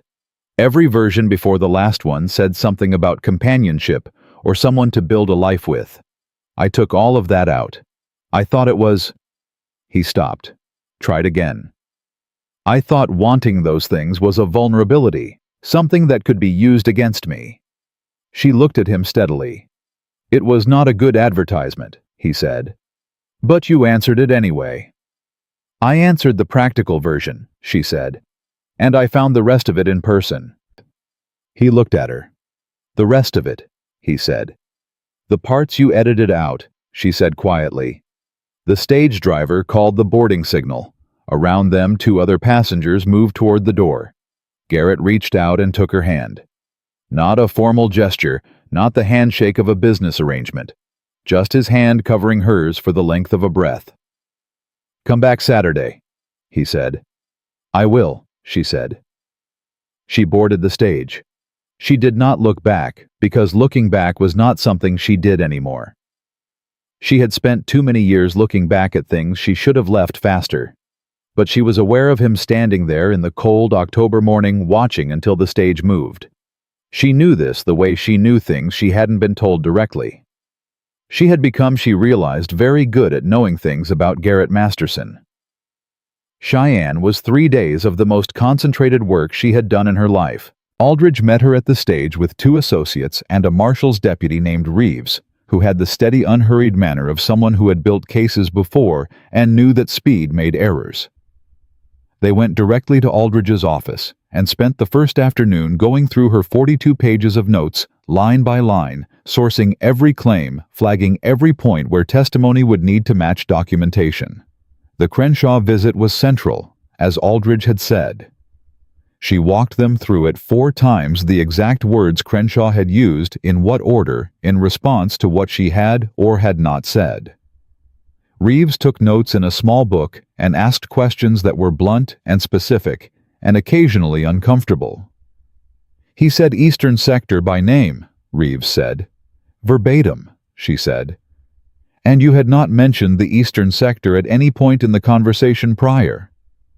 "I had not mentioned any specific acreage," she said.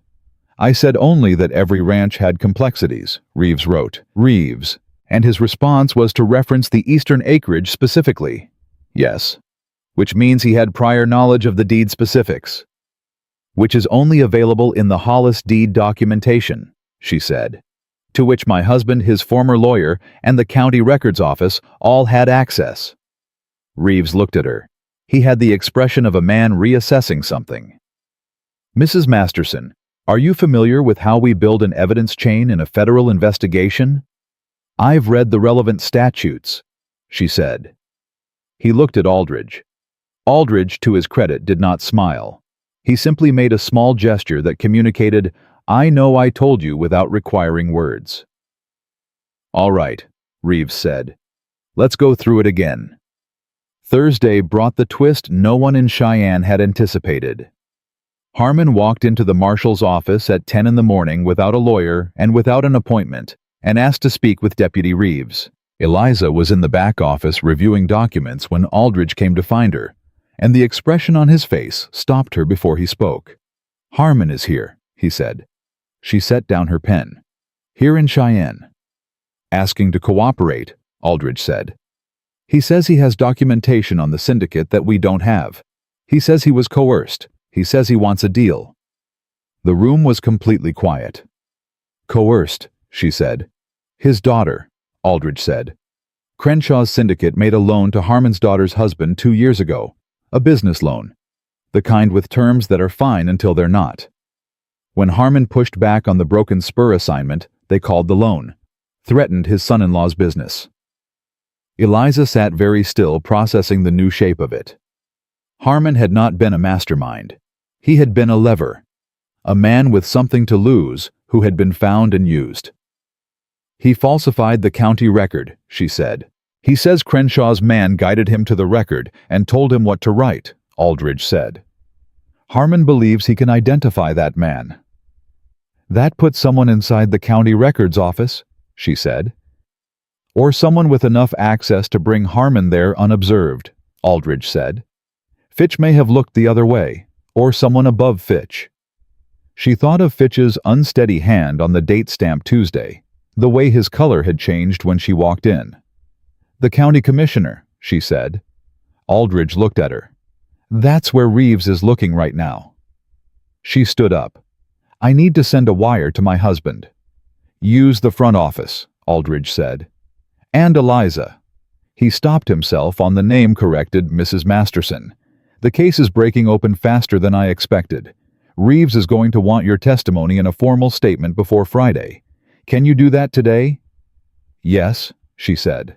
After the wire. She went to the front office. She wrote the wire to Garrett in the compressed factual language they had developed over the past weeks. The language that got the most information into the fewest words, because that was the kind of communication their particular minds made naturally when they were working together. Harmon cooperating. Commissioner under investigation. Case moves. Friday. I am well. Wire me when you have this. E. She sent it. She went back to give her formal statement. She was on solid ground. She was doing what she was built to do. And underneath all of it, quietly and persistently, she was thinking about Saturday. His reply wire came at 7 that evening while she was eating a late supper at the boarding house near Aldridge's office. She unfolded it at the table alone with her food and the quiet of a room that was not Broken Spur. Received. Commissioner's name, Henderson. Check if Henderson and Tillis are connected. I think they are. Pearl made the good pot roast tonight. The ranch is quieter than it should be. Saturday. G. She read it twice. She read the part about the ranch being quieter than it should be 3 times. Then she folded the wire, put it in her coat pocket, and finished her supper. She had one more day of work to do in Cheyenne. Then she was going home. Henderson and Tillis were connected. It took Reeves 40 minutes Friday morning to find it Tillis had married Henderson's wife's younger sister in 1879. A family arrangement quiet and domestic and completely invisible unless you were looking for the thread that connected a bank manager's reassignment to a county commissioner's office that had allowed a deed annotation to be falsified on its watch. When Eliza gave Reeves the connection from Garrett's wire, Reeves looked up from his notes and said, "Your husband found that from the ranch."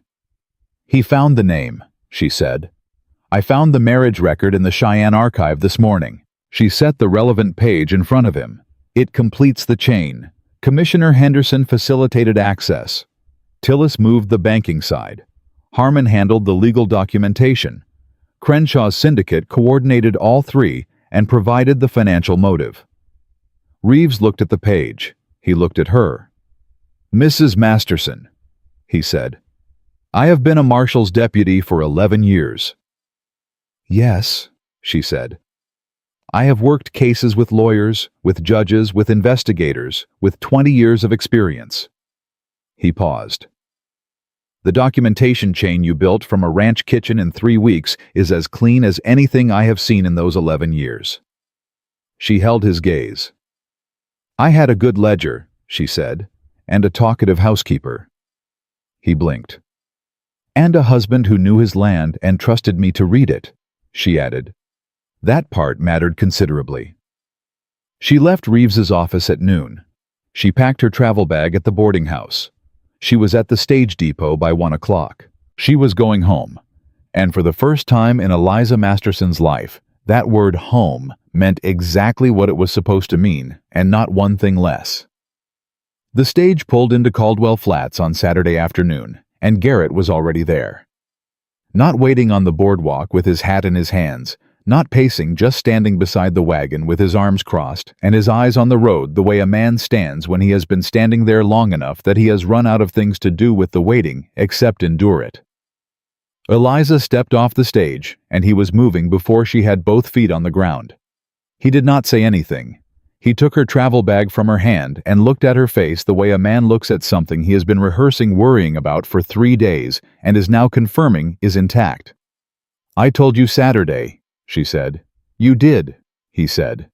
"And here I am." "Here you are," he said. His voice was steady, but something underneath it was not entirely steady, and she heard that part clearly. She looked at him, at the 3 days of contained worry written in the set of his jaw and the particular quality of his stillness, and she made a decision that surprised even herself. She put her hand on his arm. Just that. Just her hand on his arm in the middle of the Caldwell Flats stage depot in plain view of anyone who happened to be looking. He looked down at her hand. Then he looked at her. "Let's go home," she said. In the wagon, she told him everything. Not the compressed wire language version, the full version in order start to finish. Harmon walking into the marshal's office. The daughter's husband and the coerced loan. Reeves and the 11 years of cases. The Henderson Tillis marriage record she had found in the Cheyenne archive on a Friday morning before the stage. Garrett listened without interrupting, which she had come to understand was his highest form of attention. When she finished, he was quiet for a moment. Then he said, "Harmon came in voluntarily." "Yes. He could have run." "He could have," she agreed. Another silence. "His daughter," Garrett said. It was not a defense of the man. It was just Garrett Masterson doing what he always did, taking in information, weighing it, arriving at a position that was honest rather than convenient. "A man with something to lose is the easiest man to use," Eliza said, "and the most dangerous to Crenshaw once he decided the cost of staying was higher than the cost of coming forward." "Do you feel—" Garrett started and stopped. "After everything Harmon did to this ranch, do you feel anything toward him for coming forward?" She thought about it honestly. "I feel that he made the right decision when he still had one to make," she said. "I don't feel warmth toward him, but I don't feel the need to add to his consequences. The law will handle that." Garrett nodded slowly. "Fair," he said. Then, after a pause, "Pearl made the pot roast again tonight. Because you're coming back." She would not say that was the reason. Eliza felt something in her chest that was warm and uncomplicated and entirely real. "Of course she wouldn't," she said. Pearl met her at the door with an expression that was not a welcome, and was also completely a welcome, which Eliza had learned to read accurately over the past weeks. "You look tired," Pearl said. "I am tired," Eliza said. "Supper's at 6. Don't be late." Pearl turned and went back to the kitchen. Then from the hallway without turning around, "Glad you're back." Eliza stood in the entry of Broken Spur Ranch and let that land. 3 syllables. "Glad you're back." From Pearl, who had looked at her with pure suspicion for the first 48 hours of her existence in this house. From Pearl, who expressed feelings the way certain rocks express water only under considerable pressure and in very small amounts. It was, Eliza decided, one of the finest things anyone had said to her in recent memory. Monday brought Reeves. He rode in from Caldwell Flats with 2 deputies and a folder of documents that he spread across the kitchen table with the methodical efficiency of a man who had done this enough times to have a system. Crenshaw had been formally charged Friday evening, 2 hours after Eliza's stage left Cheyenne. The charges were fraud conspiracy to defraud falsification of public records and criminal coercion, the last count on the basis of the loan used to manipulate Harmon. His Denver attorney had appeared by wire within the hour. The syndicate had issued a statement through that attorney expressing surprise and denying knowledge. "They always deny knowledge," Reeves said in the tone of a man reporting weather. "What about the judge?" Garrett asked. "Crane. Removed from the matter Friday morning before the charges were filed," Reeves said. The territorial governor was made aware of the connection to the syndicate's Denver attorney. He moved quickly. A pause. Governors tend to move quickly when they discover they've been used. Henderson, Eliza said, the county commissioner. Resigned Saturday. His office is being audited. Reeves looked at her. The falsified annotation on the Hollis deed has been formally struck from the county record as of Friday. The contestation you filed Tuesday is now moot. There's nothing left to contest. The annotation doesn't exist anymore. Garrett was very still. The Hollis acreage. The original deed stands without the annotation, Reeves said. With that annotation removed, the syndicate has no historical claim. The county's claim under the deed technicality is still pending, but... He paused and looked at them both. Your filing of the marriage document satisfied the deed requirement. You married before December 1st. The transfer of the Hollis acreage to sole ownership is legally clean. The kitchen was completely quiet. It's over, Garrett said. Not a question. Like a man testing a word he has not let himself use yet. The criminal proceedings will continue for some time, Reeves said. You'll both be called as witnesses. But as regards Broken Spur Ranch and the eastern acreage, yes, it's over. Eliza looked at the table, at the folder of documents, at the 42 pages of notes she had made in the first 3 weeks of her marriage sitting in a neat stack on the sideboard where she had put them the night before, so they'd be ready for this meeting. She had arrived in this territory with $11 and a battered trunk. She looked up at Garrett. He was looking at her with that expression, the one she had run out of neutral language for weeks ago, the one that was not calculation, and not analysis, and not any of the careful practical categories they had constructed their arrangement inside of. She had names for it now. She had been saving them.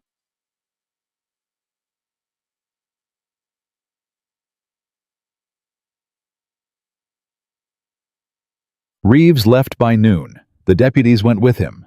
Pearl cleared the coffee cups with the brisk efficiency of someone who understands that a room sometimes needs to be emptied. Garrett and Eliza were left at the kitchen table with the folder of documents and the settled weighted quiet of something that was finished. The banknote, Eliza said, because there was still work, and the work steadied her. With the fraud charges documented, we have grounds to contest the rolled-over terms. Aldridge thinks we can recover the $340, plus the difference in the compounded rate. Eliza, Garrett said. It should be straightforward now that Tillis is... Eliza, he said again, quieter, more deliberate. She stopped. He looked at her from across the table. The banknote can wait 20 minutes, he said. She looked back at him. All right, she said. He was quiet for a moment, turning his coffee cup slowly in his hands, not drinking, just holding it the way she had noticed him hold things when he was building toward something. I have been thinking, he said, about something you said on the day I drove you to the stage. She waited. You said you were not looking for what you found here, he said. You said you were looking for safety and ground that wouldn't shift, and that you did not expect to find someone worth fighting for. I remember saying that, she said. I have been carrying that sentence for 4 days, he said. On this ranch without you here with Pearl's pot roast that she made for reasons she would not name, and the eastern pasture that you helped me keep, and every single day since you arrived and showed me the ledger and told me the truth, I had been avoiding. He stopped. He put the cup down. He looked at her directly with the full, unguarded weight of a man who has decided that this is the moment and he will not flinch from it. I need to ask you something. Ask, she said. Her voice was completely even. Her hands under the table were not. When Aldridge's letter first came, he said, the one with the terms of the arrangement, I wrote agreed, and I sent it because I needed a solution, and you were the clearest solution I had found. He paused.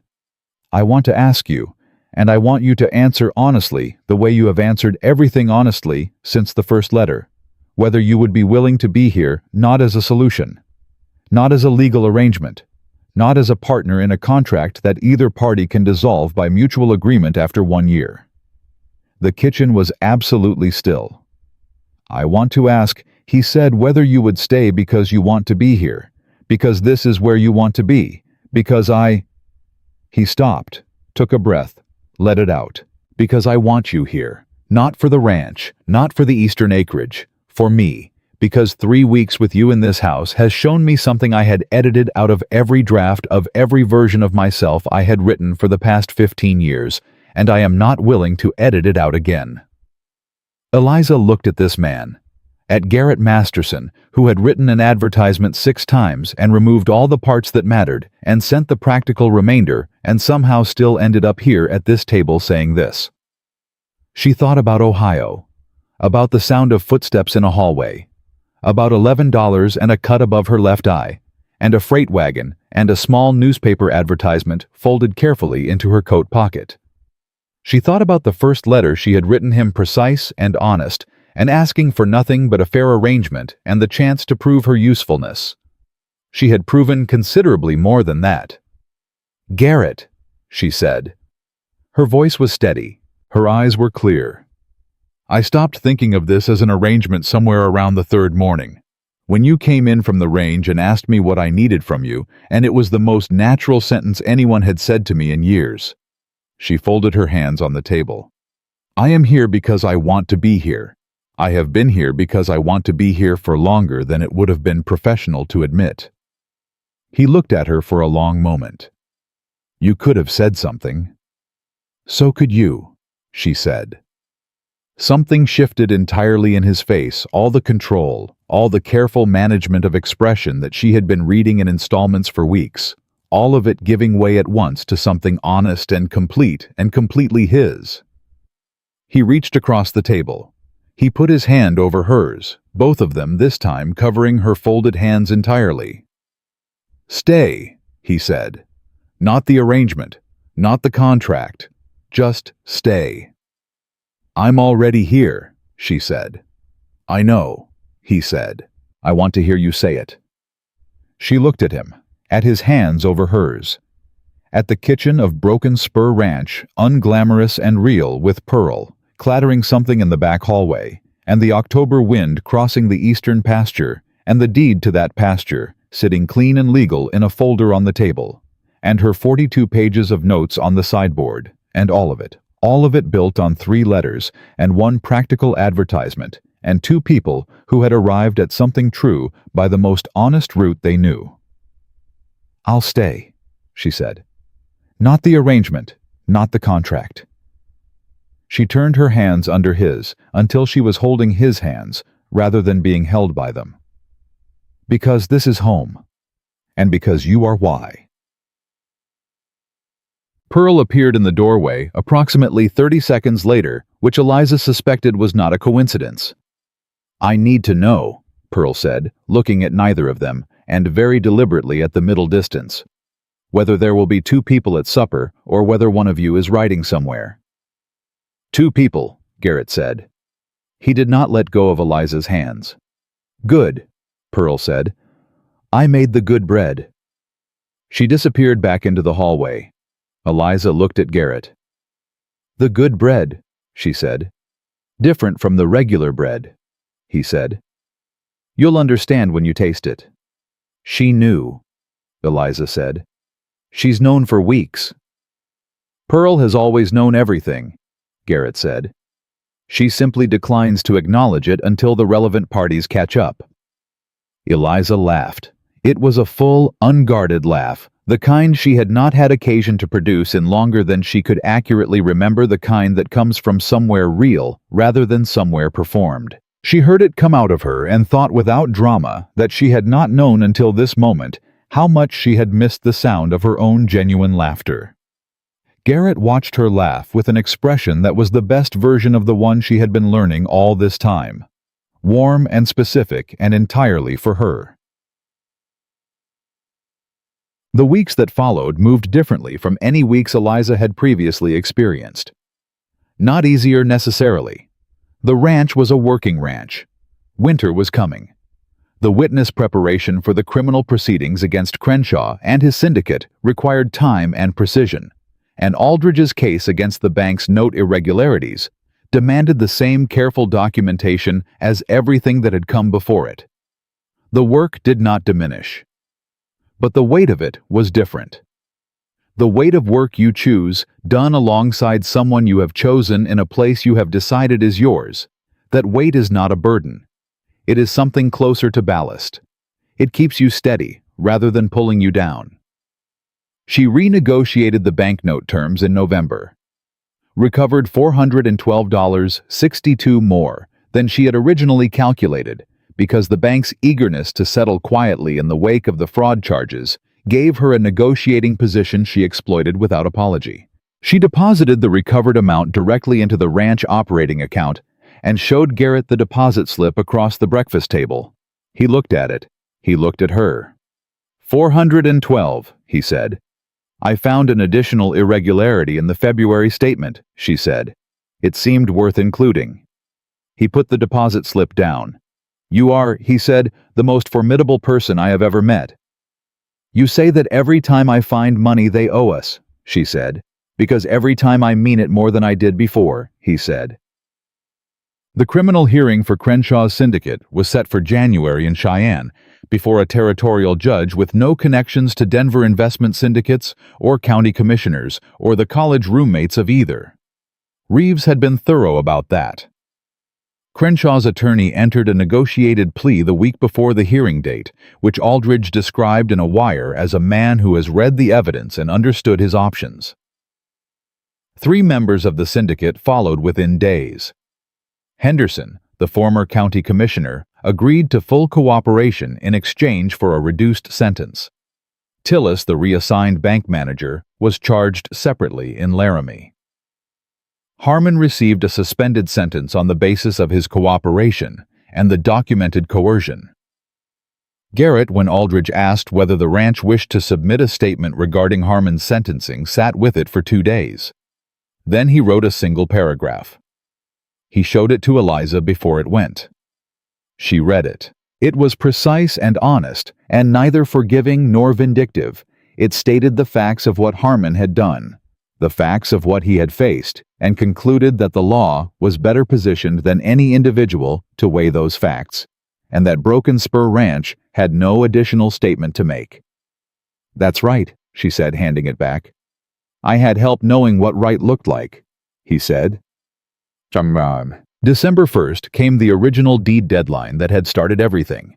Garrett was already awake when Eliza came downstairs that morning, standing at the kitchen window with his coffee. He heard her on the stairs and turned. December 1st, he said. I know, she said. The deed transferred officially last week, he said. The county filed the paperwork Wednesday. It's done. I know, she said. She poured her coffee. How do you feel? He was quiet for a moment.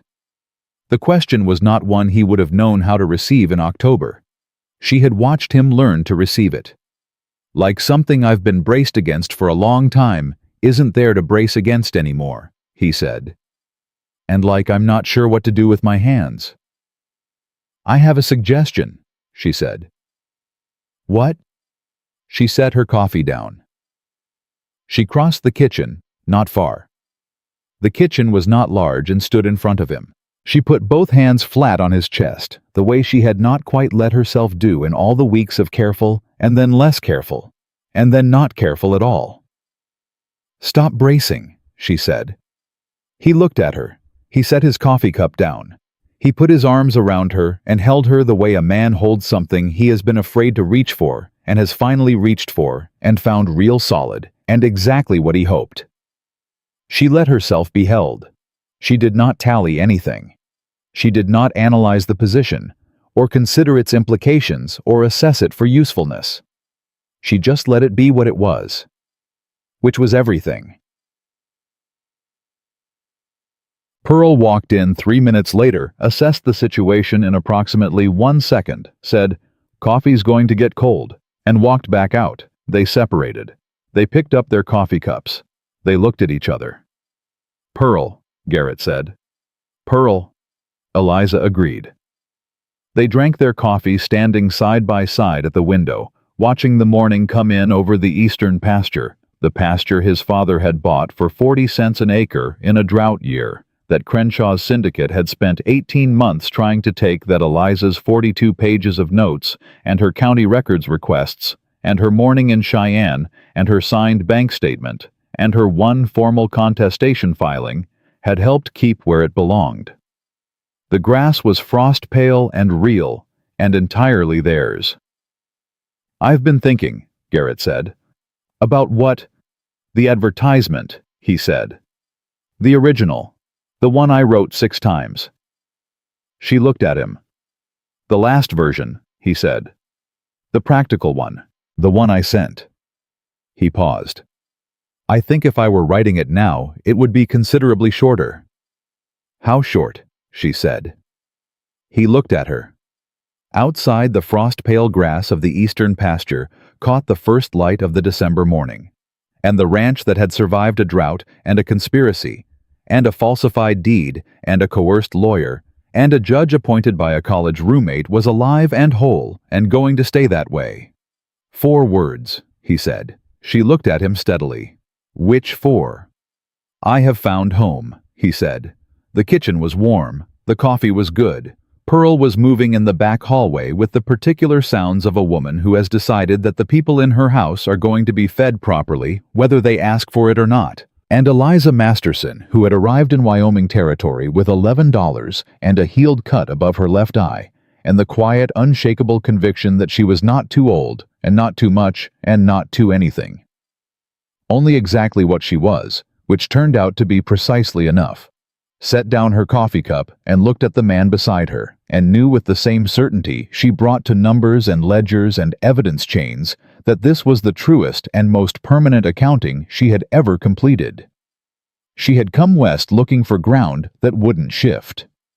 What she had found was better ground worth standing on, and a man worth standing beside, and a life built not on the terms of an advertisement or the requirements of a legal contract, but on the only foundation that has ever made anything last: the daily chosen, unglamorous, completely real decision to stay.